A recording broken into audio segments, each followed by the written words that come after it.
നാരായണീയൻ്റെ മൂന്ന് ആൺമക്കൾ എന്ന് പറയുന്ന പുതിയ സിനിമയെ കുറിച്ചിട്ടാണ് സംസാരിക്കുന്നത്. ഈ സിനിമ നമ്മൾ ട്രെയിലറെല്ലാം കണ്ട പോലെ ഒരു ഫാമിലി സ്റ്റോറിയാണ് ഡീൽ ചെയ്യുന്നത്.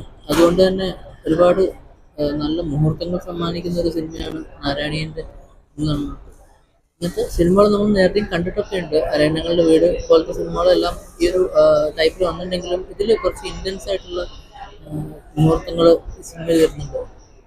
അതുകൊണ്ട് തന്നെ വളരെയധികം ആൾക്കാർക്ക് പല ആൾക്കാർക്കും ഇത് കണക്ട് ചെയ്യാൻ പറ്റുമായിരിക്കും. ഇന്നത്തെ ആ ഒരു ജോജി ജോർജും അതുപോലെ തന്നെ സുരാജ് വെഞ്ഞാറമ്മൂട്, അലൻ ചെറുവിലെല്ലാം ചെയ്ത ആ ഒരു കഥാപാത്രങ്ങളൊക്കെ നന്നായിട്ട് എന്താ പറയുക, അവരുടെ ഒരു എന്താ പറയുക ആക്ടിങ് പരിപാടി കൊണ്ട് തന്നെ അതിനെ നന്നായിട്ട് ഇംപ്രവൈസ് ചെയ്യാനൊക്കെ പറ്റിയിട്ടുണ്ട് ഈ ക്യാരക്ടേഴ്സിന്. ഭയങ്കര ഒരു നല്ല രസമുള്ളൊരു കഥയാണ്.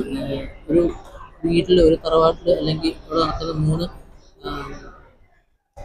മൂന്ന് ബ്രദേഴ്സ് അവരുടെ ഇടയിൽ നടക്കുന്ന കാര്യങ്ങൾ, ഇതിൻ്റെ ഡയറക്ടറുടെ കാര്യങ്ങൾ പറയാതിരിക്കാൻ പറ്റില്ല. നല്ല അടിപൊളിയായിട്ട് ചെയ്തിട്ടുണ്ട്, എക്സിക്യൂട്ട് ചെയ്തിട്ടുണ്ട്. അതുപോലെ തന്നെ എല്ലാ മേഖലയും നന്നായിട്ട് തന്നെ വന്നിട്ടുണ്ട്. നാരായണീയൻ്റെ മൂന്നാൺമക്കൾ എന്ന് പറയുന്ന ഒരു ഇമോഷണൽ ആയിട്ടൊരു സിനിമയാണ്.